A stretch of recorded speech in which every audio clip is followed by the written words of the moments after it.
बिस्मिल्लाहिर्रहमानिर्रहीम। अस्सलाम वालेकुम मेरे प्यारे प्यारे दोस्तों, मैं हूँ निदा कमल और आप देख रहे हैं आयत खान फूड सेक्टर। अल्लाह बरकत दे आपके खानों में, आपके रिस्क में। तो आज हमने बनाए हैं बहुत ही स्पेशल से मैक्रोनी पकोड़े। तो ये मैक्रोनी पकोड़े बहुत ही क्रिस्पी और बहुत ही क्रंची, अंदर से बिल्कुल सॉफ्ट सॉफ्ट से बहुत टेस्टी से बने हैं। ये आप देख सकते हैं कितनी ज़बरदस्त सी, अंदर देखें कितने खूबसूरत से मैक्रोनी लग रहे हैं।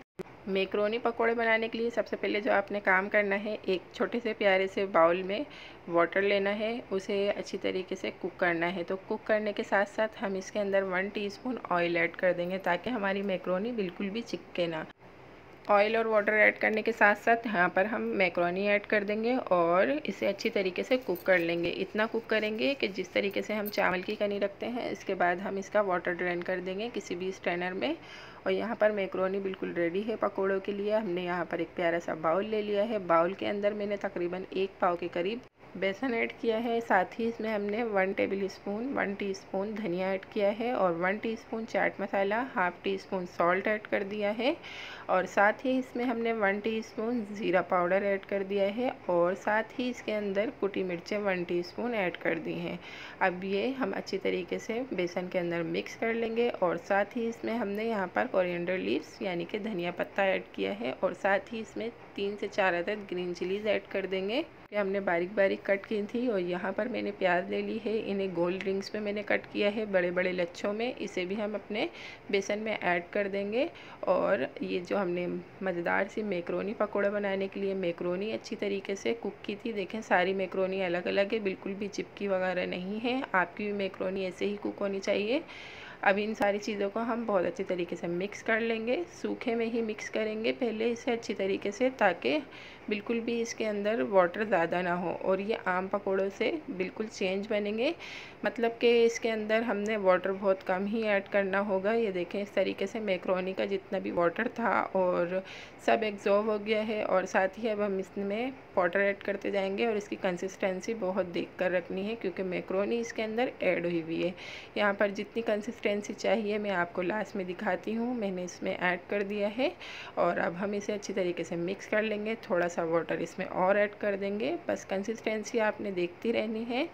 ये देखें जी, सारा वाटर ऐड कर लिया है और अब इसे अच्छी तरीके से हम स्पून से और फिर हाथों की मदद से अच्छे से मिक्स करेंगे। ये देखें आप, बहुत अच्छी तरीके से ये मिक्स हो चुका है। मैं आपको इसके बैटर को उठाकर भी दिखाती हूँ कि हमने इसका बैटर किस तरीके से कंसिस्टेंसी को रखना है। ये देख सकते हैं आप, क्योंकि ये मैक्रोनी के पकोड़े हैं तो इसके अंदर बिल्कुल भी आपने ज़्यादा वाटर ऐड नहीं करना। बहुत अच्छा सा बैटर रेडी हो चुका है। अब इसे आप रेस्ट देना चाहें तो रेस्ट दे दें, नहीं तो आप इसे हाथ के हाथ भी फ्राई कर सकते हैं। ये देख सकते हैं आप कंसिस्टेंसी कितनी ज़बरदस्त सी आ चुकी है। मेरे पास टाइम है तो मैं इसे 15 मिनट के लिए बहुत अच्छी तरीके से कवर करके रख दूँगी और 15 मिनट गुजर चुके हैं। यहाँ पर हमारा बैटर बिल्कुल रेडी है पकौड़े बनने के लिए। पकौड़ों को फ्राई करने के लिए मैंने ऑयल ऐड कर लिया है और ऑयल हमारा अच्छी तरीके से मीडियम कुक हो चुका है, गरम हो चुका है। अब हम इसमें लच्छेदार बहुत ही ज़बरदस्त से पकोड़े ऐड करेंगे। देखें आपकी प्याज भी इसी तरीके से कटनी चाहिए, ऑनियन, ताकि लच्छे आए आपके पकोड़ों में और बहुत ज़बरदस्त सी मैक्रोनी लगे। और आपने एक बात का ख्याल ज़रूर रखना है, जब आप मैक्रोनी बॉईल करें ना तो मैक्रोनी बहुत अच्छे से कुक होनी चाहिए, ना तो बिल्कुल कनी हो इसके अंदर। अगर कनी होगी तो फिर आपके पकोड़े ऐंठ जाएंगे।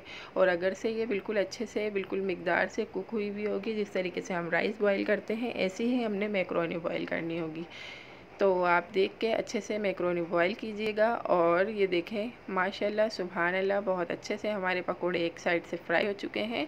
और हमने इसे फ्राई किया है मीडियम फ्लेम पर, बिल्कुल भी इसकी आंच हाई नहीं रखी थी। ये 5 से 7 मिनट में फ्राई हुए हैं। नेक्स्ट साइड हमने 2 से 3 मिनट अच्छी तरीके से फ्राई कर ली है और पकोड़े बहुत अच्छे से फ्राई हो चुके हैं। अब हम इन्हें निकाल लेंगे और बहुत ही ज़बरदस्त से स्पेशल से पकोड़े आप देख सकते हैं गोल्डन गोल्डन फ्राई हो चुके हैं। और चलते हैं जी इनके फाइनल लुक की तरफ। तो फाइनल लुक बिल्कुल भी मिस नहीं कीजिएगा। माशाल्लाह सुभान अल्लाह, मेरे अल्लाह की शान, उसकी रहमतें नेमतें और बरकतें। देख सकते हैं आप कितने ज़बरदस्त से क्रिस्पी क्रिस्पी नरम नरम, बहुत ही स्पेशल से। देख सकते हैं मैक्रोनी कितनी लुकिंग ज़बरदस्त आई है।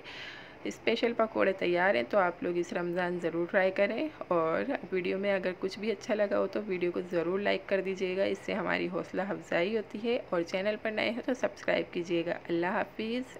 Thanks for watching.